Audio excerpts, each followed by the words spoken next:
Good morning. How are we doing today? All right, let's go ahead and clap it up for being here. I know there's some construction. I got stuck at a train, so if that happened to you, give yourselves another round of applause because you made it through that. All right. Well, good morning, everybody. Folks are still trickling in, but we're going to go ahead and get started. I want to thank you all for being here and welcome to our second annual HIRE Southland Career Discovery and Workforce Development Day. My name is Emmanuel Davila. I serve as Vice President of Programs and Client Services at the Southland Development Authority. And that means I have the honor and the privilege of working with an incredible team to support companies by helping them innovate and scale. A huge shout out to that gentleman over there, Sergio Anariba, who's trying to hide, but we're going to call him out, who spearheaded this and was able to get the 23 different exhibitors out and all the panelists and everybody here, and working side by side with Paulina and Maricela on our team, did a phenomenal job of gathering everybody here today. Throughout the year, we worked to convene all of you through events like this, like HIRE Southland. And before we begin, I want to thank Cook County Bureau of Economic Development and Illinois Department of Commerce and Economic Opportunity for being great supporters of our work in the region. Without their support, much of this that we do throughout the year is not possible, so I just want to thank them. I also want to take the time to thank South Suburban College for being phenomenal hosts 2 years in a row. Thank you, Dr. Stokes and your team, the gentleman right over here, and everybody else that's made this possible. You've been phenomenal. And huge shout out to my leadership, SDA President Felicia Hardy right over here, and our CEO, Bo Kemp. They provide the vision and the leadership necessary to do this work. So today's all about connection, bringing together employers, job seekers, educators, training partners, community organizations to open doors to opportunities in the region. And again, thank you all for your commitment to workforce development. Before we bring up our speakers, I just want to share a quick overview of what we're doing at the Southland Development Authority and who we are, and then we'll go ahead and get started with the program.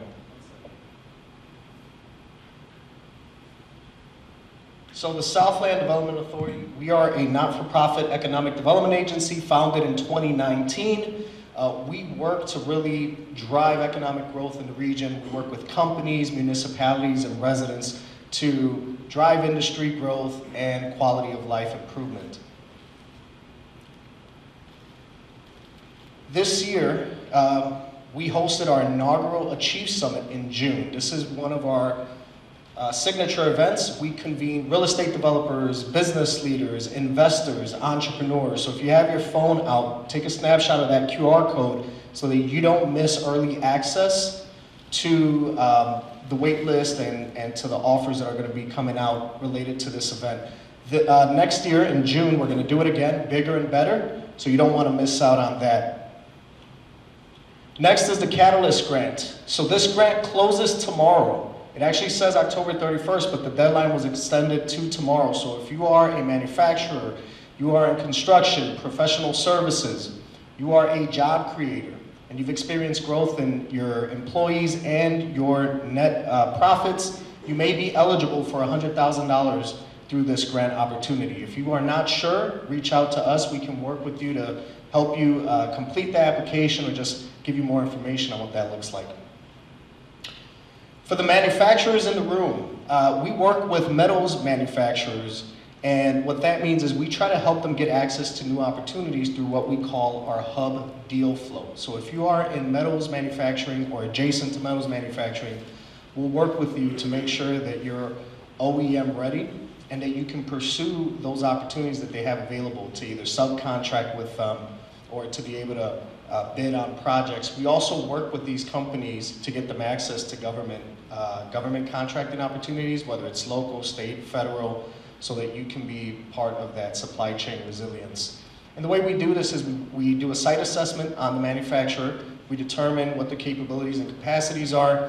And then if you are not quite OEM ready, we'll work with you. We'll create a custom plan to get you there. And then we'll start looking for some opportunities once we agree, both the manufacturer and us, that you're prepared for that next step. And then we'll go out and source those opportunities.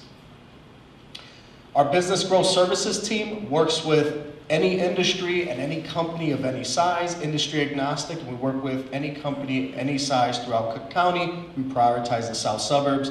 Sergio Anariba that I mentioned earlier is our business education manager on that team. We have a number of other folks that work with us, really helping businesses either work through operation strategies, marketing, HR, access to capital, you name it, we help them with it. And workforce development, so we love connecting companies to talent pipelines, and we have a number of workforce development partners here that are doing a phenomenal job at that, and we do our best to connect companies to those partners so that our companies can take advantage of all the resources available, but also get access to quality pipelines. So if there are any job seekers here that are interested in seeking the next opportunity, you want to go ahead and check out the exhibitor tables that we have. There's going to be a lot of information for you there. This is our contact information. I am at the top left there. Sergio Anariba is at the bottom left there. That's our social and that's our website. We have a ton of information on our website, so please take the time to go ahead and check that out. And then that is it for that.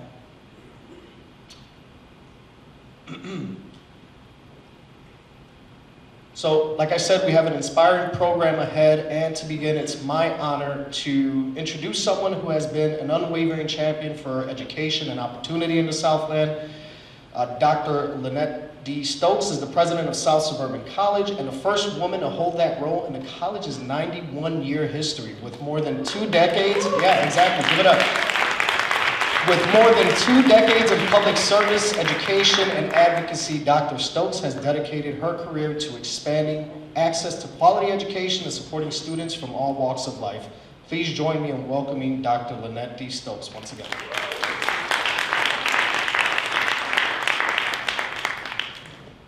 Good morning, everyone. Good morning. Still can't believe in 2025 that we are talking about the first woman in any position, but we are, right? Glad to be here. More importantly, being the first carries the responsibility to make sure that I am not the last. So everything that I do is extremely intentional to make sure that I forge a path for my successor. So welcome. Welcome, everybody. Again, my name is Dr. Lynette Stokes, and on behalf of our students, our staff, our board of trustees, I welcome you to South Suburban College. As president, I'm always honored to be in front of a group of partners, and particularly you guys, our distinguished partners of the Southland Development Authority. We share the Southland Development Authority's commitment to providing jobs and employers and matching those people together for skills, training, and the resources necessary to thrive in today's dynamic, ever-changing job market, which is extremely unpredictable, right? We take immense pride in our role in educating and empowering the next generation of workforce professionals. By attending HIRE Southland, Career Development Discovery and Workforce Development Day, you will be given a unique opportunity to network with industry leaders, connect with qualified job seekers, and engage in open and meaningful discussion. We hope you also take this opportunity to explore our campus, engage with our students and staff, and learn about the wide range of programming we offer here at South Suburban College. We're very proud of that. I'm also very proud that we have one of our very own, Rebecca Garcia, who is serving as a panelist today. Rebecca heads our Highway Construction Careers Training Program. Did I get it right? And does a phenomenal job with placing students, preparing them and training them to go right out into the workforce to be successful. Once again, I extend my thanks to each of you for your dedication to the Workforce Development Partnership. Let us continue to work together in the spirit of collaboration, innovation, and to harness our collective energy and pave a way for a brighter economic future in the Southland region. Thank you so much for being here today, and I hope you have an amazing event. Thank you.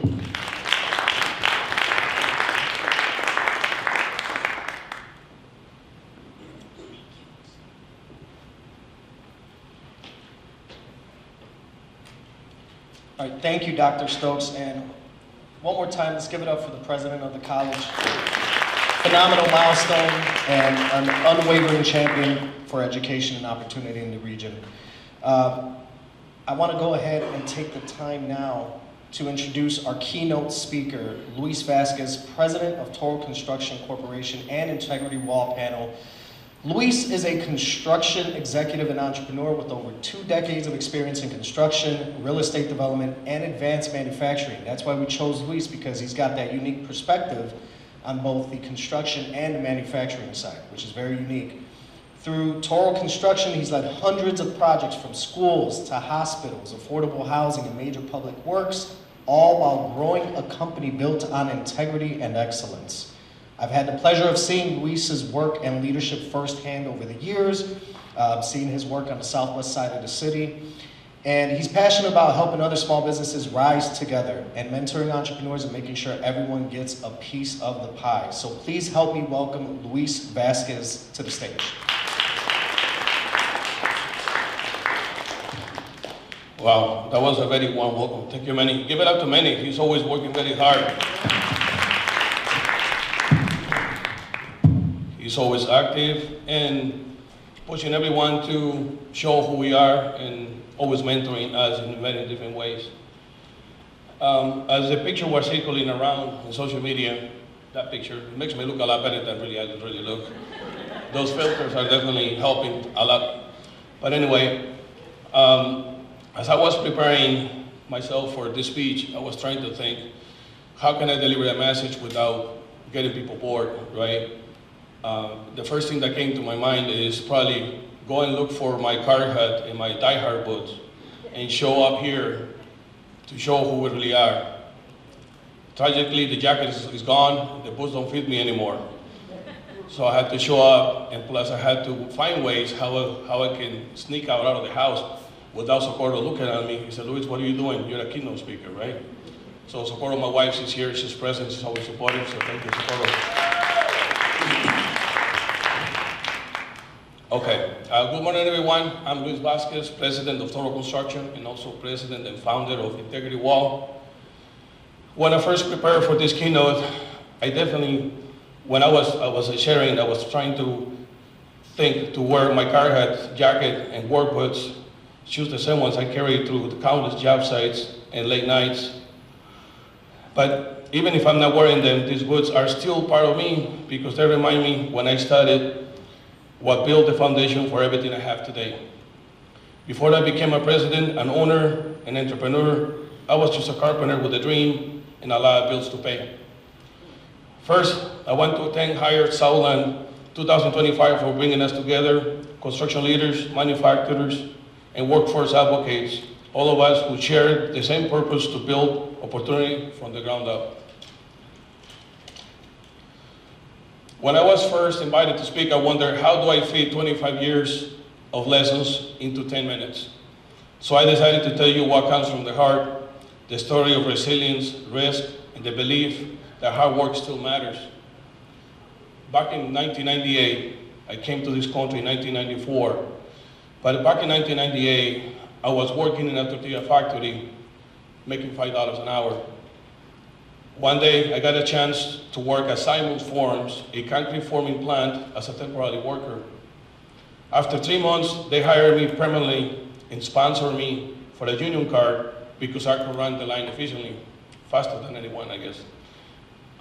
That card wasn't just plastic. It was a path. It meant opportunity, classes at the Carpenter Training Center, and a future I couldn't see yet.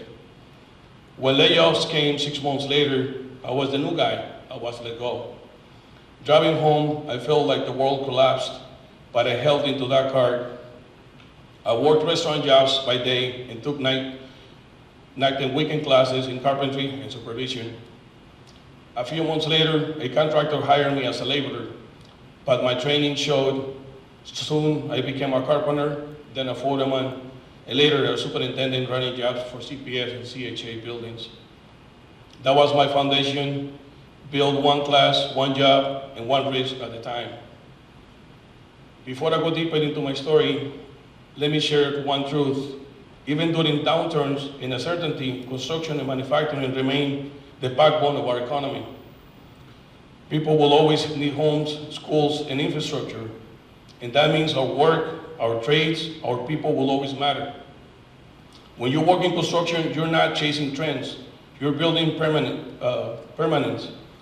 That's what keeps this industry strong and essential year after year. By 2003, I was married to Socorro, and by 2005, we had 2 beautiful daughters. That same year, we decided to take a leap and start total construction right out of our home. We worked opposite shifts. I was on job sites 14 hours a day. She worked nights. Sometimes we meet in a Dunkin' Donuts parking lot to exchange the kids, our kids, and say, hi honey, bye honey. It was just 2 minutes. I'll take my daughters with me to do side jobs. They'll play with crayons while I build my porches and basements to make ends meet.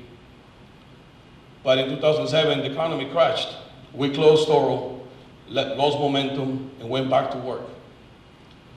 Then in 2010, we tried again. We withdrew our annuity and 401k. We completely drained it. After taxes, we got only $26,000. It wasn't much, but it was enough to start all over. We worked our full-time jobs while building Toro on nights and weekends, earning about $100,000 that year. But we realized something: you cannot build dream part-time. So in 2013, we saved 6 months of living expenses and finally quit my job. Toro's first office was a spare bedroom. Then we moved into a storefront, a small storefront with 2 chairs and a beat-up steel desk. By 2014, we bid 114 jobs and made about $600,000 in revenue. Socorro quit her job, joined me full-time, and my brother came on board. All 3 of us took a risk, and it was worth it.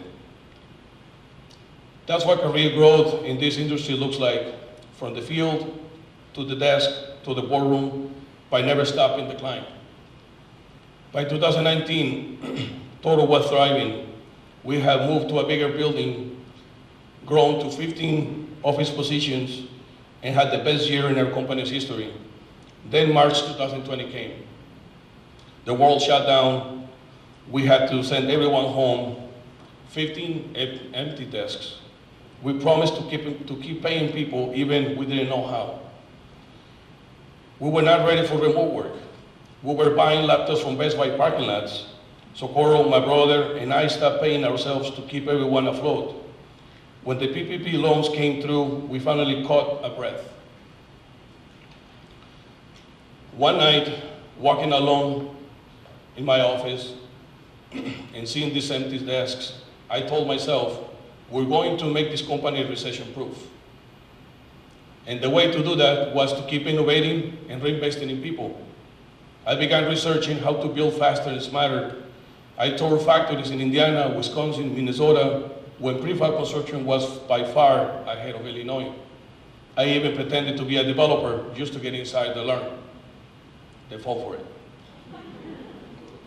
Then came a call from Fred Harmon, a 70-year-old man who owned a wall panel factory in Roseland.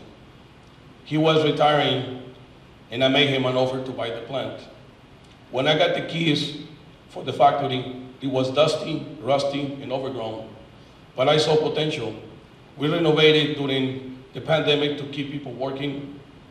Later that year, we purchased a 10 times bigger building in Orland Park for our headquarters, financing it with our own cash reserves because banks were not lending.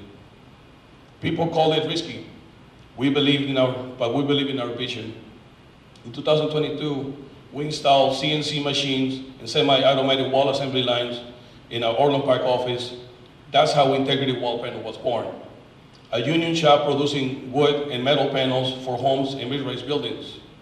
Roseland became a commercial division, and the new facility in Orland Park became our residential factory. That's innovation in practice, driven not by fear, but by purpose. Today, Toro Construction has delivered over $400 million in contracts, generating more than 2 million hours of work for the trades. We currently employ 35 office personnel between accountants, project managers, engineers, And 70% of those hours have gone to diverse contractors and local workforce members. That's not,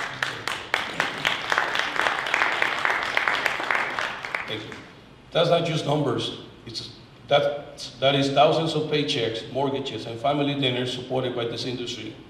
Every project we build strengthens local economies and creates opportunity that stays right here in our neighborhoods.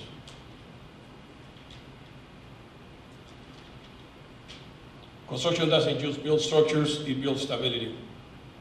Diversity in construction isn't charity, it's a strategy.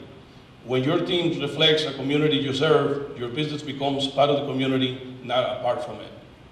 Our success at Toro and Integrity provides that inclusive hiring, equitable partnership, and mentorship create results, real results, stronger teams, better outcomes, and lasting change. When we give people a fair chance to work, we give them the power to lead. To me, resilience isn't just surviving tough times. It is the small moments no one else sees. It is reading contracts at the kitchen table while your kids are asleep. It is spreading blueprints next to their homework. It is working opposite shifts with your spouse and we're dreaming together. That is showing up every day when you're scared and still doing it anyway. That's what built Toro, that's what built Integrity. That's why I still wear this boots, I don't have it. But I remind them where leadership really begins. So to all leaders, tradesmen, and innovators in this room, remember that the next CEO, the next founder, and the next innovator won't be born in a boardroom.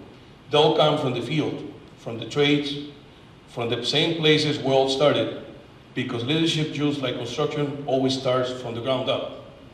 The next great builder, innovator, or leader might be standing in a job site today, waiting for someone to hand them not just a tool, but a chance. Let's be the ones who hand them over the chance. Thank you.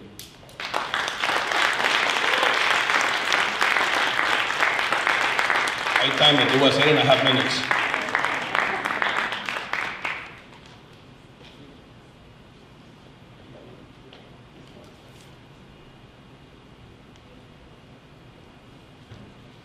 All right, everybody. That was an amazing story. It was a story of perseverance, resilience, and most importantly, taking a bet on yourself and taking a risk when you don't know exactly what's going to happen. What's great about Luis's story is he says something really important. It's about working hard when no one sees it. It's easy to look like you're busy. It's easy to work when everybody's watching you. But what you're doing when nobody's watching matters more than when people are watching. So, Luis, thank you so much for sharing that. It's very inspiring. Next, we're going to go ahead and move into, absolutely. We're going to go ahead and move into our panel discussion. At this time, I would love to invite our moderator up to the stage, Xiaofan Liu, Chief Operating Officer of OAI, Inc.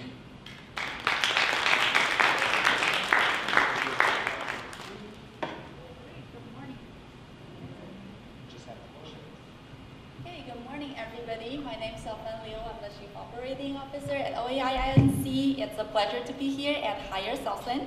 So today's panel is all about what's changing in construction and manufacturing.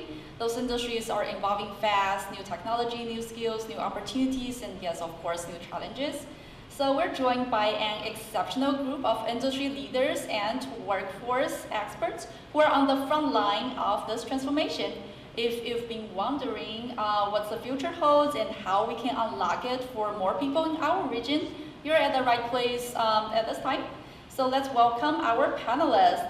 The first is Rebecca Garcia, Program Manager for the Highway Construction Career Training Program at South Suburban College.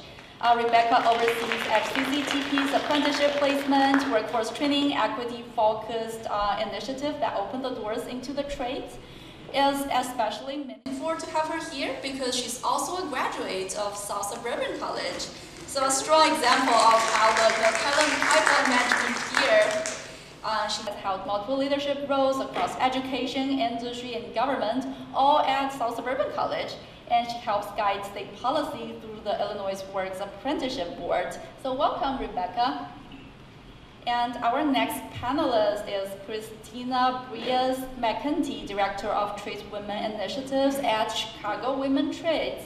Tina leads major regional efforts to recruit, retain, and advance women in the skills trades, expanding across to union apprenticeship and construction careers.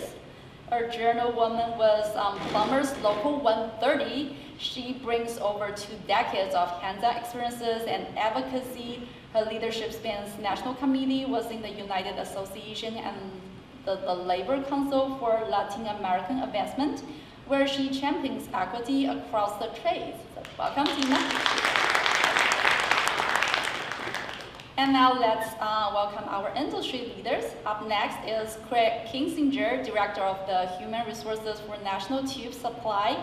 Craig oversees HR across 8 locations at NTS and has modernized recruitment, training, and workforce system to better meet industry needs.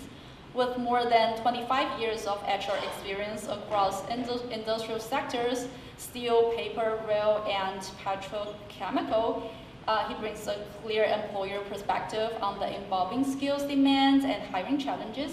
He also serves in multiple regional and statewide workforce leadership roles. So welcome, Craig. And another industry leader, Victor Gonzalez, Director of Operations at Lempi Hickey Steel. Victor has worked across every part of operations, building systems and processes that adapt to each customer's unique needs. And he works very closely with employees and customers to improve operations and deliver comprehensive steel management solutions. Victor also holds an MBA from San Xavier's University and is a founding member of the National Hispanic Sales Network in Chicago. So last but not the least, Marisa Bell Pozo, Industry Business Capacity Leader from HISA, Hispanic American Construction Industry Association, where she helps construction firms grow and scale through targeted technical and business training. Her work strengthens both individual companies and the broader construction ecosystem. As an urban planner with experiences in Chicago and internationally, Marisa Bell brings a global perspective to organizational development, partnership, and sustainability. So welcome, Marisa Bell, of our fantastic panelists today. So I'm just kickstart with a question to everybody. So in your role, what is the most significant change you're seeing in construction manufacturing industry?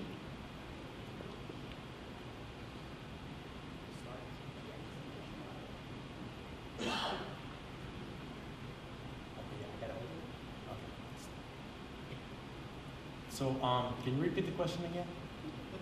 All right. In your role, what is the most significant change you're seeing in the construction manufacturing industry? Okay, so I work for a steel service center. And if you guys are not familiar with steel service centers, we're like the mediator between the mills and the people that produce products, from cars to appliances, furniture, I mean, you name it, anything that is made with steel. One of the things in our industry and what we're starting to see, it's the aging workforce. So a lot of our guys that have been in our companies 25, 30 years, we have guys 45 years, they're starting to retire. And it's getting difficult for us to find talent or the younger generations that could come into that type of environment where you need to be there on time every day and show up because you're part of a team. So to run a line, you might need 5, 6 people. So it's going to be a challenge, and that's like the major problem or change that we're starting to see now. Okay, thank you, Victor. So, Victor, I want to agree with you. I'm also at a steel service center. We are a national tube. We call ourselves the Amazon of tube, right? So we buy from the steel mills, store it in bulk, and then distribute it. But we're seeing the same thing as people move out of our facility for a variety of reasons. The next generation of workforce that are coming in post-COVID, they have different soft skills, they have different needs, they have different wants that they bring to the table. And it's not just with, many people look at it as, oh, it's mostly our young people.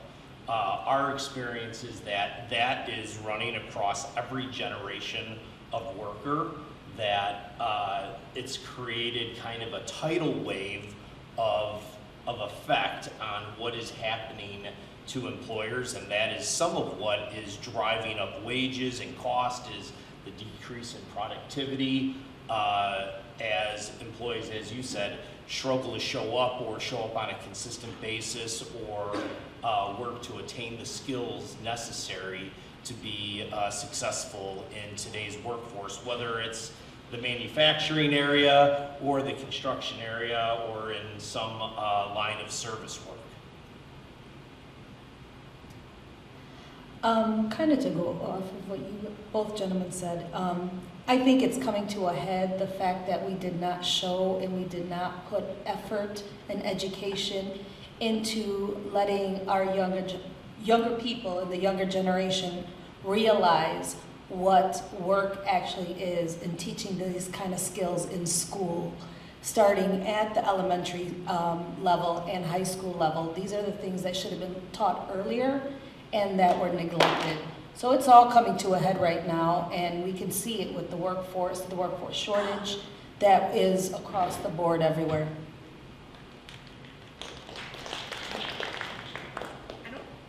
I don't know if there's really anything that I can't say differently. I mean, we were predicting 250,000 shortage of welders by 2020 or 2025. We hit that in 2020, and then it was exacerbated by the pandemic.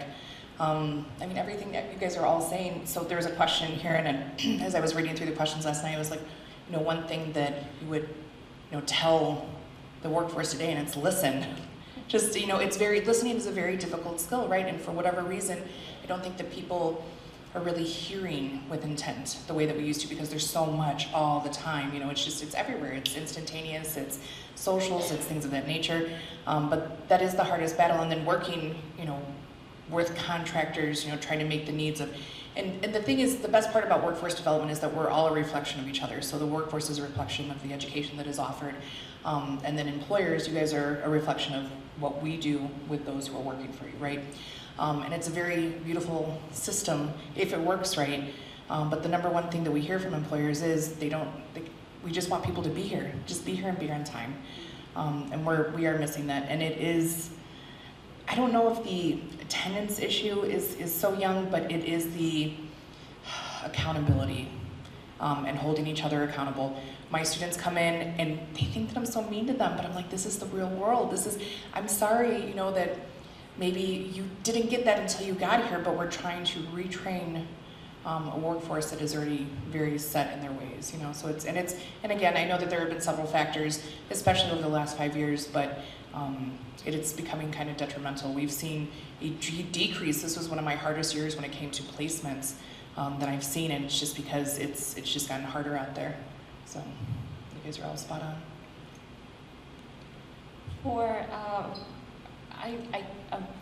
I can't say anything about that because it's true in construction as well. We have an aging, the tradespeople are retiring, and the new people, we're trying to train them, and we have great programs for them.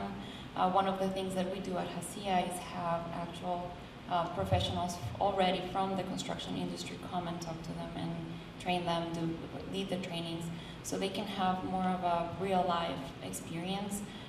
We do a lot of site visits to them. But one other shift that we're seeing in the construction industry is the decarbonization and electrification. So at HIRE, we're constantly trying to stay abreast with the new industries and technologies to try to bring those things to our trainings. So in the last couple of years, we've started new trainings in EV installation, solar panel installation, and stuff like that. Okay, thank you everybody. So it sounds like we're facing an aging workforce and some new technology changes, and we need a pipeline for young people. So the next question is more for Rebecca, Maribel, and Tina. What are the biggest barrier your candidates face when trying to enter construction manufacturing industry?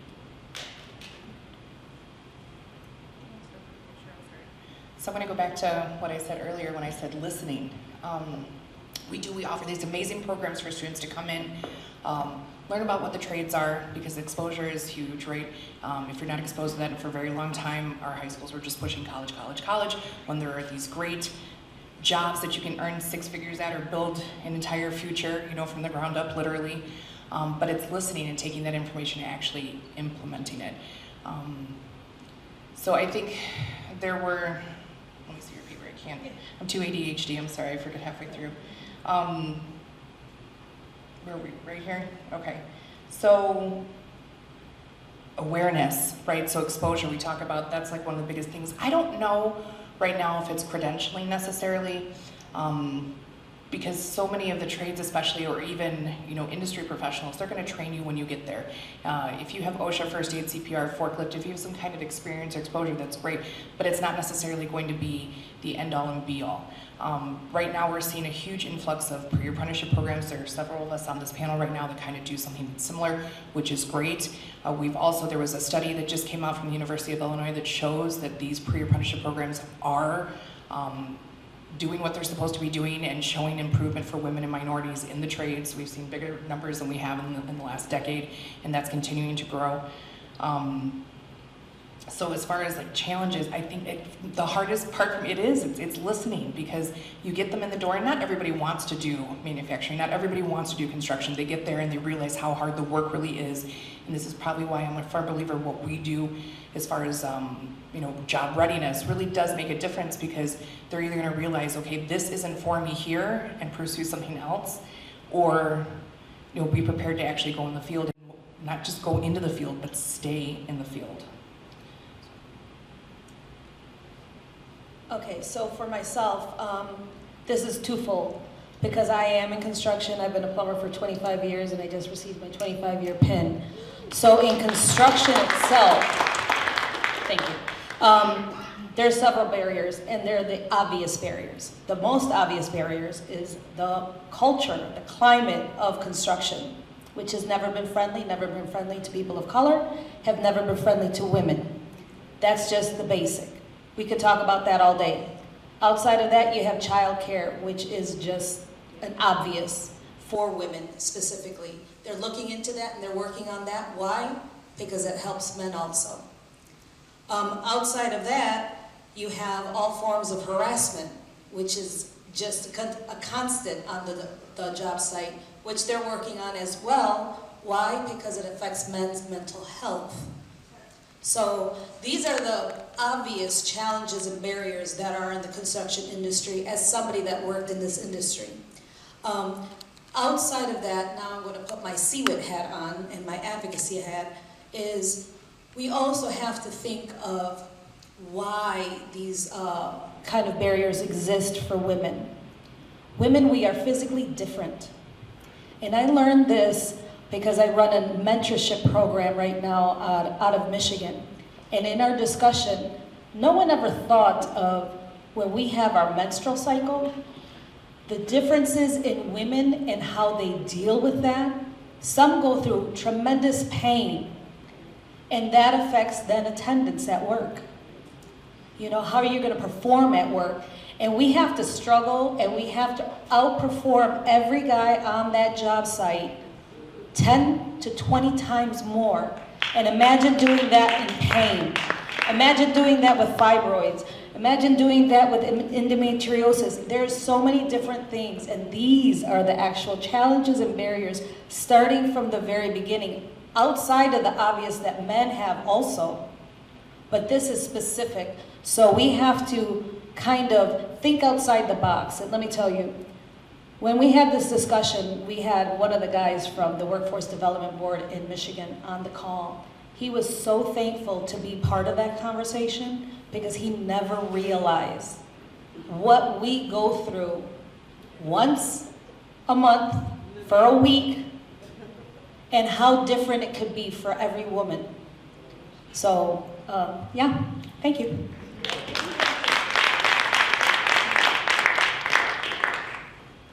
don't think I can top that. But one more thing that I'd like to point out is the lack of reliable transportation. That's what we see in a lot of our participants. They have to many buses, many trains, and we do give them bus cards, gas cards.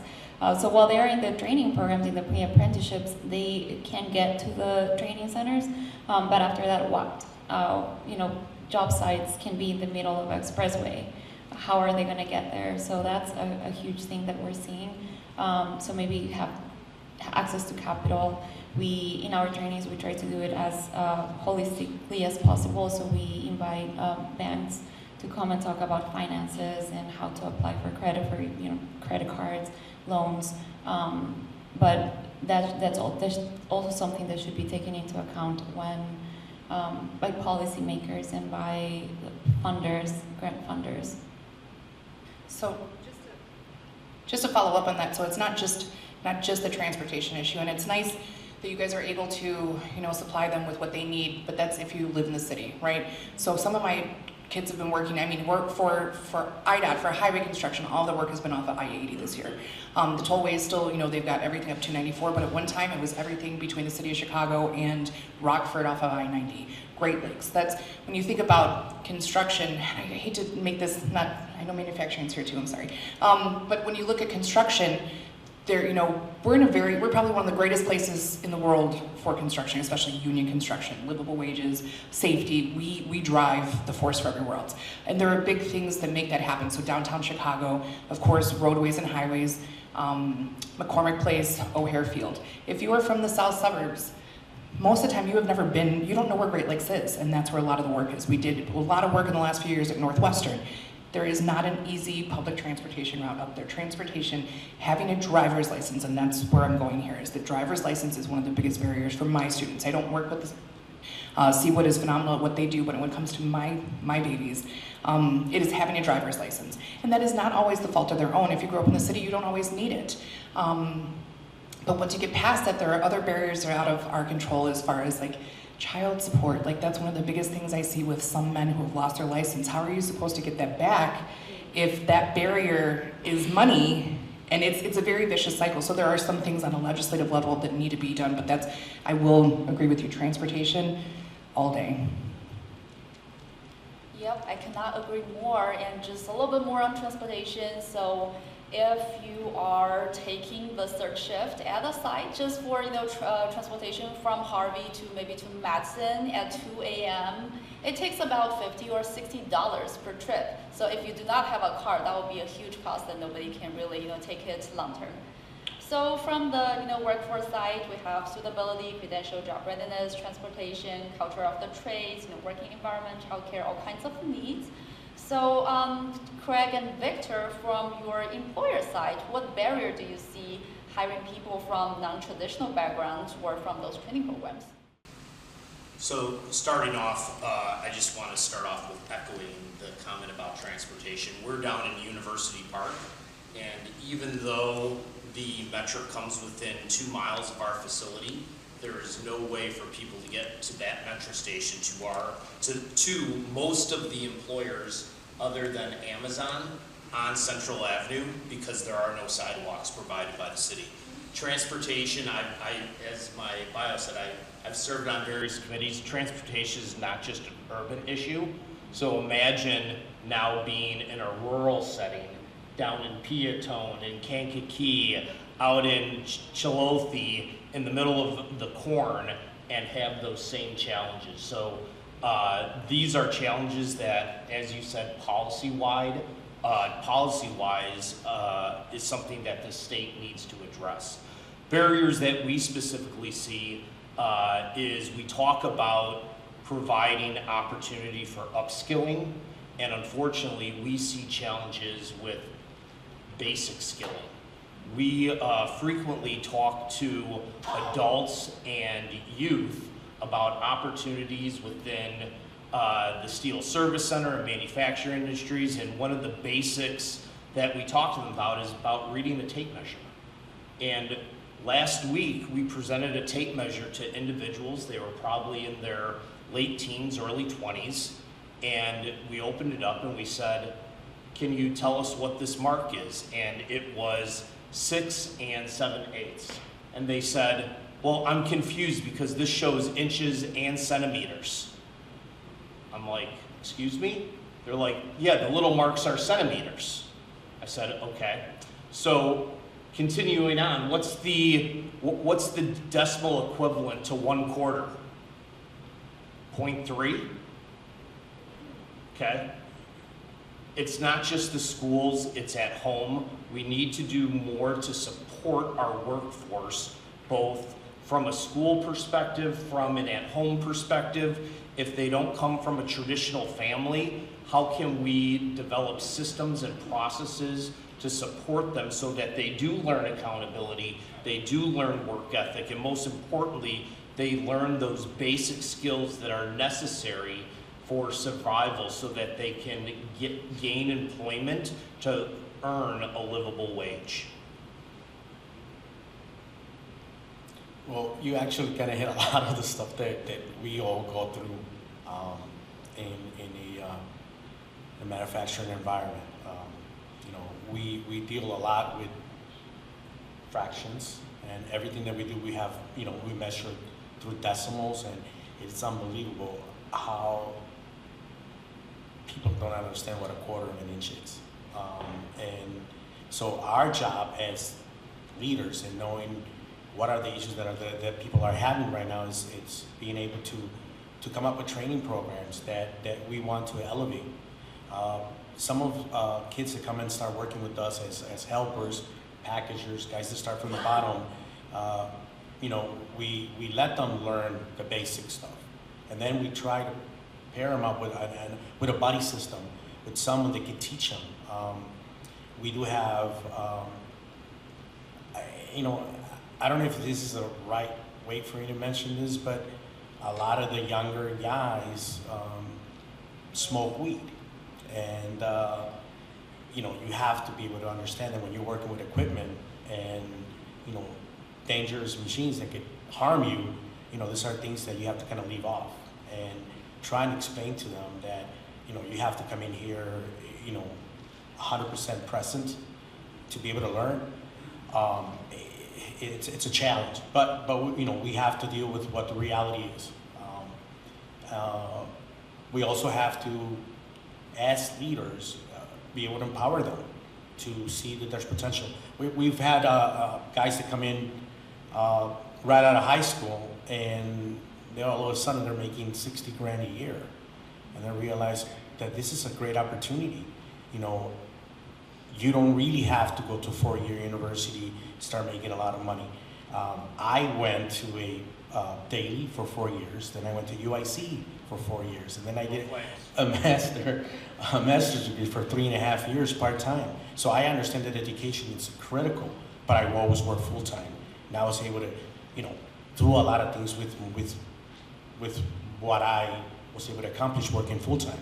So my goal is when I get guys to come in here and that I see potential, I encourage the young guys to, hey, I'm gonna help you move to another position, but you gotta tell me that you're gonna go to school part-time. You know, go out there, go to community college, and I've been successful, but I've gotten at least 5 to 6 people in the last couple of years that are actually just getting associate's degrees because I pushed them to. But I do help them move up in the company. And there's so many challenges with the younger people, but I think there's a lot of potential. There's a lot of potential out there. And you know, like we said, the next guy who's running that slitter line might be the guy who's going to be running the company or creating his own company. So, Luis, thank you for your speech. It was really, really well received, and I really appreciate it. I understand you. Victor, to add on to that, it's not just our young people. So, National Tube Supply, I've been honored to work with a group of leaders that has supported my coworker Courtney and I going into local prisons and talking to justice-impacted individuals. And today, you want to talk about barriers. Somebody that has been incarcerated for 20 or 30 years because of a mistake that they made when they were a teenager. They were living in poverty and was forced to do things in order to survive. And now they struggle with digital literacy and a whole bunch of other barriers. But they've gained work ethic, they've gained religion, they've gained family, and they have a different outlook on life. And we focus not just on, to your point, working with those young people, but working with those people that come from disadvantaged backgrounds, whether it be opportunity youth, justice impacted individuals, or individuals with disability. And to your point, trying to find what is their trigger to lift them up, to help them succeed, and give them that opportunity while still holding them accountable and teaching them what accountability looks like, but carrying accountability. All right, thank you both. Yeah, for those barriers, we definitely need to call for a system change to provide more, support and resources. And Victor, you mentioned, training versus education. So how has your company's workforce needs changed in recent years? Facing all the new technology development, what skills are you now asking, your new hires to have? Right now, if you guys know any slitter operators or cut to length operators, you can send them to me. It's funny. Right now, it's like we can see a change. We can see a change that there is going to continue to be more manufacturing. There's going to continue to be, people are always going to need products. And so even though technology is a big part of industry, manufacturing, especially with our customers, which are the guys who actually make the products. Like I said, we're the middleman, but still some of the newer equipment that we're getting, it's more advanced, but basically, we still need the same skill set that the guys needed 30, 40 years ago. Even if you're running a brand new line with a whole bunch of controls and automatic sensors and everything that is easier, you still need the guys to understand how to measure and how to check for quality, how to see that the customer orders specifications are being followed properly. You might have a work order with like 20 different instructions. So some of the basic stuff still there, even though the manufacturing. So I think our biggest challenge is trying to get people that really want to have a possibility to have a good life. Be able to travel, save money to a brand new car, or get their own house, or help their families, or buy their first home. They're able to do that with our companies, even like National Steel Supply, Tube Supply. They can make good money, but again, the challenge is trying to get them in there. Once we get them in there and we're able to train them, they have a lot of opportunities for growth. One thing that I wanted to mention is we also have had probably about 3 to 4 guys in our plant that had some background where they were incarcerated, and they're like our best people. They're dedicated, they're hardworking, they're always show up, they're respectful, and they actually mentor the younger guys. So believe it or not, sometimes that actually is a big plus. Okay, thank you, Victor. So it sounds like the basic required skills are not shifting too much. So correct, for National Tube Supply, do you see any changes for the skills required? Well, we see the acceptance of that technology change, right? So as Victor said, as more of the equipment gets automated, it takes a different type of learning in order to understand that equipment and the digital technology and getting people comfortable with that. We've done a lot over my tenure there with trying to bring in technology to uplift our population with simple things just as moving to our Paylocity payroll system, where people had no transparency of digital, what was on their account, their paychecks, their vacation, to now nobody used the digital. People used to never use the digital application. Now we have about 90% of our population regularly using the mobile app for our payroll system. We utilize Transfer VR, a virtual reality technology, to help with our basic skilling. So it teaches individuals how to use a tape measure, how to convert fractions to decimals, decimals to fractions, fraction simplification. It teaches them some basic safety awareness and situational awareness. So we're utilizing that technology and adopting things such as virtual reality to bring people into a current setting where it's safe to fail, and that they can learn that failing is the first attempt at learning. Okay, yeah, that's interesting to know. So for our 3 workforce leader here, so how are your programs adapting curriculum to meet those needs? And I think Craig and Victor are more manufacturing sectors, so is things different in construction trades? Yeah, so for what we do is we do it in a more holistic way. So our professionals come out of our programs not just with the technical skills, but also with soft skills, with digital literacy. Like I said, we bring like personal financials. We also offer classes at different times of day. So we have cohorts in the morning, cohorts at night, cohorts in different parts of the city, so people can access to them. And then we also design our curriculum in partnership with industry, with leaders, with other employers, so we know what they need, and we have a workforce ready to be hired. Actually, tomorrow they have hired from our participants.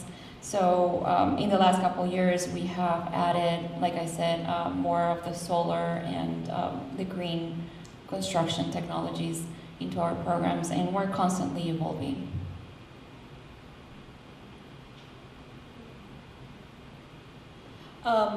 When it comes to construction, there is some digital changes, so it's just providing that training, providing that resource so they'll be able to have that. But I mean, in reality, once Apple came out with the phone, we had our mini computer in our pocket, and I think everybody knows how to use that, and every time they change it every year, it's just learning a new system. So for people, I think it's the older generation, we have to figure out how we're going to teach them how to use that digital stuff. But when it comes to the young ones, I think they got it pretty much on cue.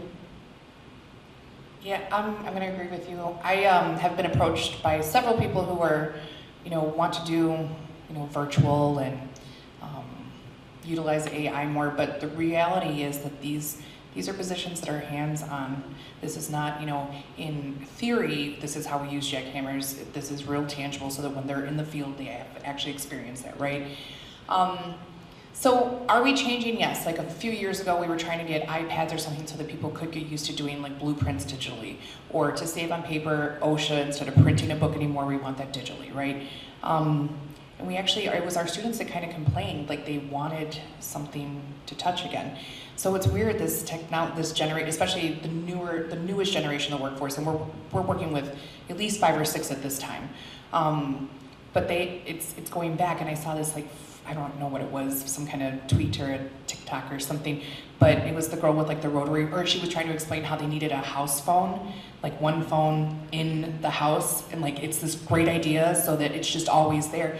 And you just think like, is it really that simple? Have we made it so complicated that now we're going back to what we knew? But realistically, it's going back to the basics. And the thing with in theory is that that's not going to set up anybody for, it's not the world that we live in, right? And I think that has actually created a soft spot that should not be created, right? I don't know how to explain it without sounding, like I'm embracing AI myself. Like I've been one of those people like, no, I can't do it, right? But my picture, I did not want to go and have actual new updated photos done, AI. So I'm totally embracing it, right? But how do we fit that into things? Like what can we use it for? So we got a virtual welder 10 years ago, and it's not anything like welding, so where does that help? But we are trying to, it depends on what the industry is doing. Right now we had wrote for a grant at one time. Oh, my boss just left, I was gonna put him on the spot too. We had wrote for a grant and it was like, okay, so my program specifically, it's very similar to some of the other programs up here. We're a little more intense, but it's funny because the name of my program is the Highway Construction Training Program, right, or Careers Training Program. And when people call, they're like, okay, so what about the program? Like, we don't train you in anything. And I know that that sounds really messed up for a program that is supposed, it says training in the name, right? We don't train you in anything. There's no way that we can make you into a carpenter or a plumber or a pipe fitter in 12 weeks for something that an apprenticeship is going to take 3 to 5 years to do. It just doesn't happen, right? But the goal of programs like this are readiness. So they are to help you improve your math, to help you learn how to read a tape measure, because that's probably, and that's what I'm hearing from industry as well. That's the basics, right? And so a lot of my kids get to where, you know, they're at, like textbooks in classroom have not always been for them. They want to enter the trades or manufacturing because they want to do something with their hands, right? So just like more school, that doesn't always work. But again, our program, and then it's to learn about the different industries and trades. The goal of our program is to get them into union construction programs. However, that is not going to be the reality for, I would say, half of my students. It is very competitive. There are other great programs out there. There are 7,000 people vying for 70 positions. So we have a concentration, like we do OSHA 30, but not for construction, we do it for general industry. We do things that are aligned with manufacturing so that they might be able to get into something that is related to the trade still, because whether you're producing the supply that's going to eventually get to your doorstep, that's still all related, right? So as far as like new technology, we're kind of old, we're kind of stuck in our own ways. It's gonna be whatever the industry says that, hey, this is what we're doing now, this is what's working. The minute drones came into it, I'd love to develop a fast-paced drone course, or at least give them an introduction to it, because there are some people who pick up to it immediately, and those are going to be the people who are now living in the surveying world that is not what it is today or what it was yesterday, but what it's going to exist in the future. I know that just went really, sorry. Okay, thank you. All right, yeah, that's a quite insightful answer. So just follow up with you three. We see, some needs for digital technology, but hands-on is still more important in this case. So when you were working with women or other underrepresented groups, so what strategy have been most effective in recruiting and retaining them in the trades, and what still remains as a challenge? That's a really interesting question, because, for example, in our plant, on the floor, we don't have any women on the floor, and I kind of want to change that. So I'm trying to figure out ways that we can bring in women and then put them into the more some of the areas where you need more technology. We have a new service that we're providing to steel, that it's electrical steel. So we have machines that make electrical cores for transformers and motors and things like that. We have a couple of lines that are kind of manual. It's a lot of work, and I think in the area that it's at, it's very clean and it looks really nice, and it's highlighted with nice bright lights. I think that will be where I'm going to start bringing in some women to join. And the reason why it's a very hard job to do, and I think that women are very, I've seen them. They're very hardworking. They're very smart. They bring different type of attitude. They're like, we're gonna get this done. And like you said, they have to work sometimes harder to prove other people. That's the reality. But I think that bringing them to an environment where they're kind of highlighted instead of hidden, I think it would be good for my company and my floor. So I think. So we had the same thing. So steel is known to be male, pale, and frail, right? So we, probably about 8 years ago, I hired our first female for our floor, and our warehouse manager said, well, how are they gonna do this? How are they gonna do that? And I said, that's not a male-female issue. That is a cultural issue, and if it's that hard to do, We need to utilize technology to make it easier on everybody. So rather than having manual banders where people are cranking on it and have to exert very high force to get it done, that can lead to repetitive motion injuries, and regardless of your gender, we got automatic banders that anybody could lift in order to do the job. We utilize overhead cranes. Some of our best crane operators are our female employees. To expose people and attract and retain them, I'm gonna go back to our justice impacted individuals. We specifically bring our virtual reality technology into the prisons. I know you said there's no substitute for hands-on, but at the same time, going into a virtual environment on a construction and holding that jackhammer and feeling it and seeing what's going on at least exposes them to that environment in that setting in a virtual environment.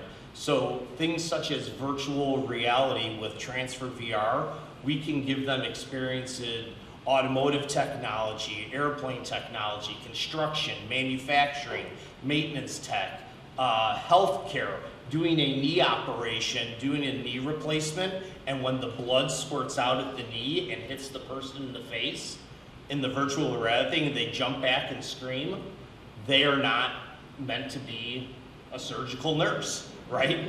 So those things, utilizing technology to help people of any population find their pathway, and learning that there may be multiple pathways with transferable skills is something that we've worked hard to do, and utilizing technology to make it job simpler on everybody and to expose people to various pathways has been something that we've endeavored to do at National Tube Supply. I'm just gonna say, if you want women, call CWIT. We have women. We do construction and manufacturing. And to your point, if it was one time that you got scared, I would never have gotten 25 years in plumbing. Let me just say that right now.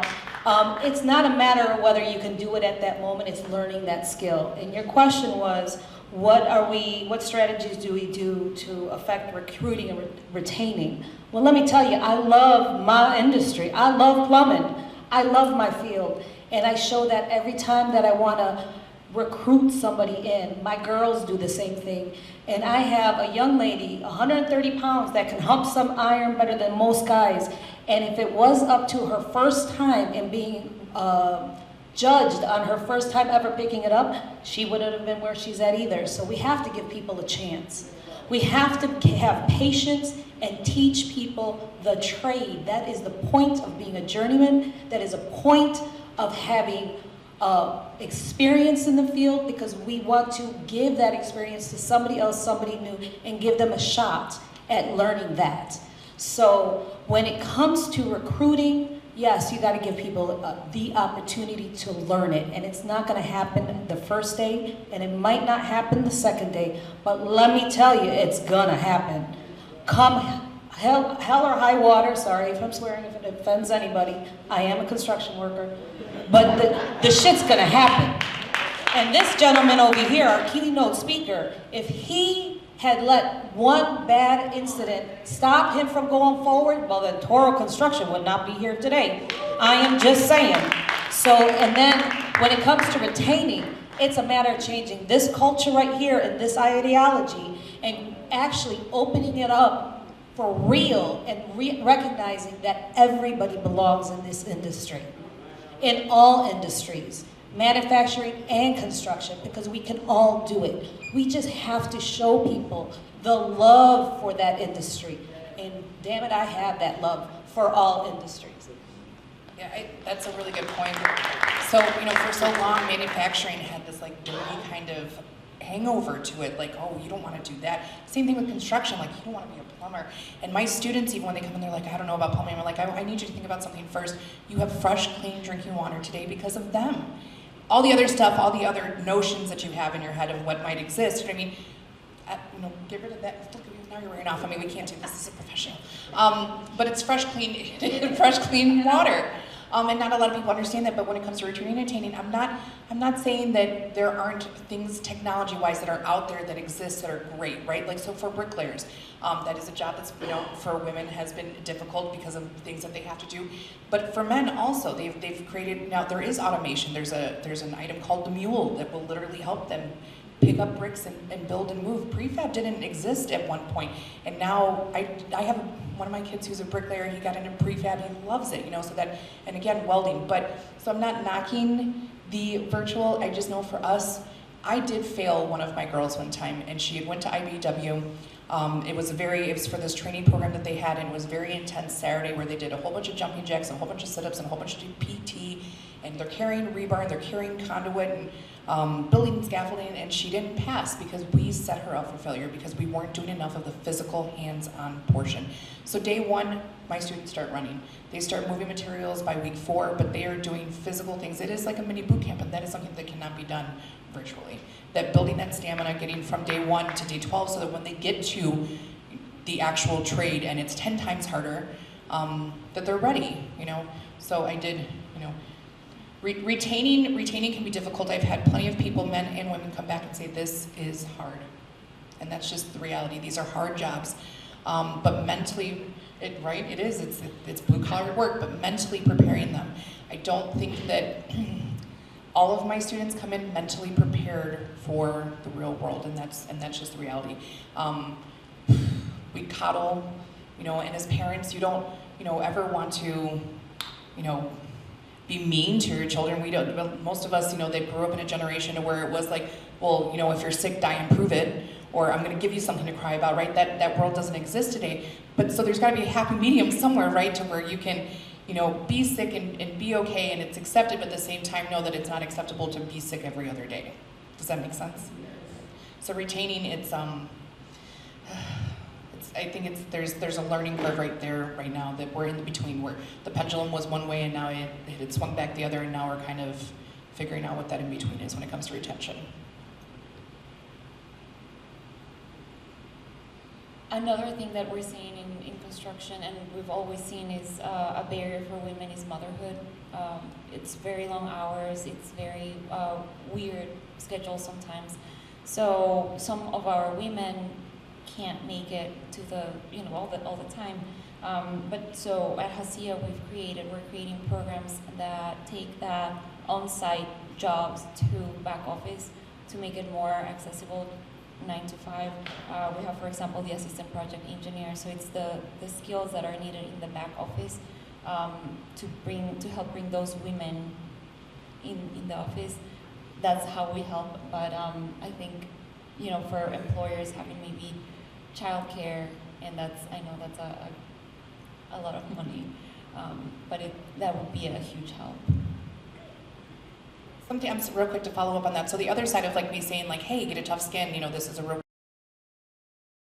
We are actually working on a partnership with CWIT, so IDOT, CWIT, HCCTP, and we were going to launch it at the I-55-80 interchange, like on that project specifically, to work with workers that on the other side of that pendulum that I was talking about, the, you know, not so, the ones that aren't like too soft-skinned, but the ones that are too difficult in the workplace, that still have some of these mentalities that like, oh, well, we hired a woman once and she didn't work out, so I can never hire a woman again, or having certain notions that these, you know, stigmas exist with those who are, you know, people of color or returning citizens or whatever the case might be. So to work and develop that, because it's again, it's training, education, and exposure, right? And then implementation. So if you've never been exposed to that or been told, hey, you are a sexist, like, you may not know, and I know that that sounds crazy, but the reality is that some people are that ignorant, or not ignorant, what's the word, like, is it ignorant? Is that the word? Okay, it's ignorant, that they don't actually realize how, you know, insensitive or understanding that they're actually being, right? So that's, I just wanted to mention that because that's going to be an awesome partnership, and it's, you know, so here's the one section we have like, hey, we want you to stay here forever, so we need you to get, you know, a thick skin, and then, hey, we want you here to stay forever, you need to not be an a-hole, right? Okay. All right, we hear some really great answers. I think we're already at 10:24, so I want to open the floor for the final question. Just you know, based on your experiences and your understanding of the industry and your community, looking ahead 5 to 10 years, what do you believe the trades manufacturing jobs look like? And what key changes must we make today in order to, to get there? I think one of the most important things is inclusion. We have to bring everybody to the table. Even with new technologies, and that's one of the things that I talk to people about all the time, is that you might have a brand new piece of equipment that is, or a robotic thing that you have. You still need the programmers. You still need the guys who need to run the robots, or the mechanics that have to work on them. So even with technology coming on, I think that by bringing people up that you have within, training them, bringing them up, and tell them that there's more opportunities. That even if we move to, automation or more robots or better equipment, people are still going to be needed. And you will be amazed how many people don't know that you can make a really nice living in the manufacturing business. Okay, thank you, Victor.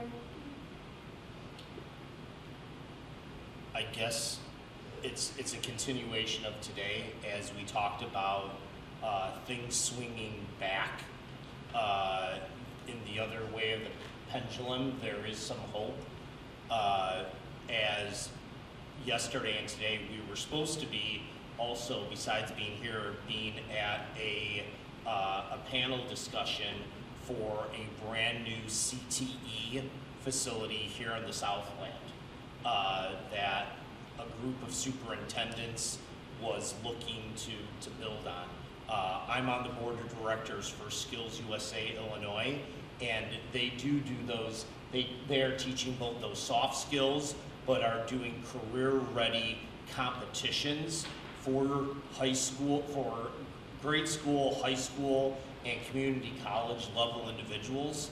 So that covers probably about 80 to 90% of the CTE world, from mason and plumbing all the way to cosmetology and computers and drone flying, and everything in between. That I think we see this swing coming back, where people want to have their phones and want to have books. I have 3 daughters that insist on having the piece of paper in their hand reading a book, and I love it, right? So I think we see that pendulum swinging back, that history is going to be a little bit cyclical, and we have to embrace it, and we have to fight that inertia to, as you said, coddle, but more move the inertia towards the acceptance that we are trying to talk about, right? Acceptance that we're all human beings, we're all trying to make a difference and to forge a path in this world today.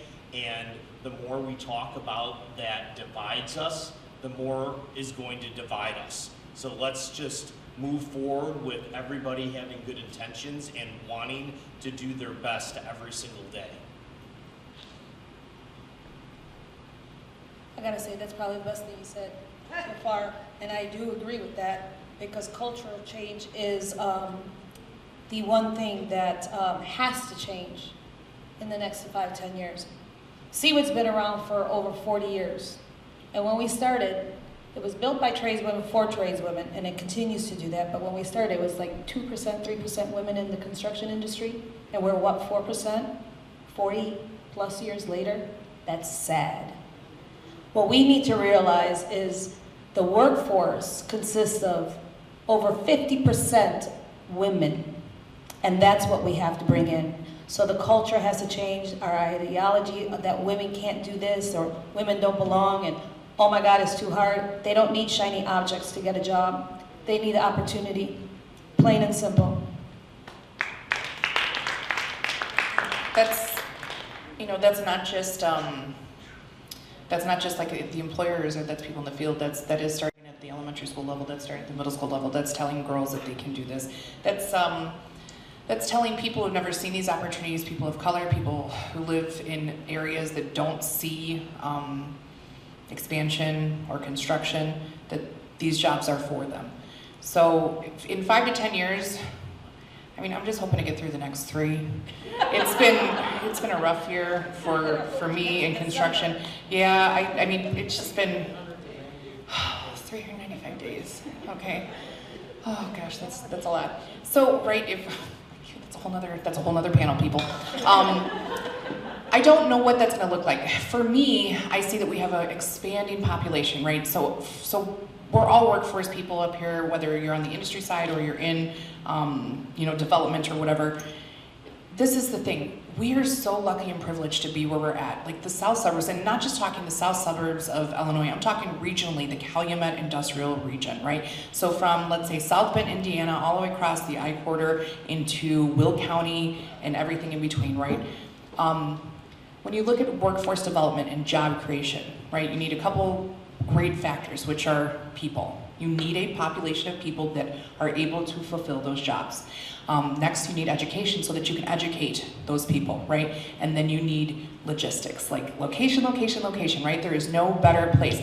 You have I-80, I-90, Route 6, Route 30 that we're talking, interstates and streets and U.S. Roadways that transcend America. This is one of the reasons why Chicago is what it is. But we are in that sweet spot when it comes to the Southland region, right? The Southland Development Authority. We're here, we have it. So I think that we're in a really good position. In 5 to 6 years, I hope to see progress on the 3rd airport. I hope to see progress on Ileana. I'm still hoping, and look, I don't know if you guys know what that was, but there's got to be something that's going to alleviate the traffic construction that's on 80. And I think that they're gonna build, right? And that means development. Oh, come on, I'm hopeful because I have to drive that way every single day. So in my head, that's my goal, but that's my goal, right? It was once a possibility. I think that with development and Amazon and industry and all of the warehouses that we see that pop up out of nowhere, that this is the best spot that we can be in. There is so much potential here, and I think that's because of location. We have the greatest people out there. One of our biggest contributors here at South Suburban College is through a company called MyJack, the Landco family. They started in a garage in Calumet City. They still live in East Hazel Crest today, and they are now a billion-dollar organization that own multiple companies. They're still here. They're here because the people are here, because the education is here, the workforce is here, and the location is here. So 5 to 6 years, I think we're going to be in a great spot. I'm really, really hopeful because this year has just been really, really rough. So as long as we can get through the next couple, I think we're going to be good. We'll see some development. And everything realistically is secular, peaks and valleys, right? So at one time we had 44 cranes downtown. Right now we don't have a lot. It's not going to stay that way forever. It is peaks and valleys. So 5 to 6 years from now, I think things are going to be great, okay? Because this year, I have a new wrinkle right here. It's been really rough. So in 10 years, I think technology will be very different. And so we just continue doing what we do, training people in the hard skills, like technical skills, but also in the technology skills, soft skills, and do cross-training as well, so people from on the field know how to do back office work. So that makes them better professionals, more equipped to do different kinds of jobs. Okay, thank you to all of our panelists for such thoughtful ideas and your insights. And Manny, do we need to transfer to the other location or do we have time for FMQs? All right, then thank you everybody for being with us today, and I'm grateful you chose to spend your morning with us, and we can transfer to the other location for the job fair parts.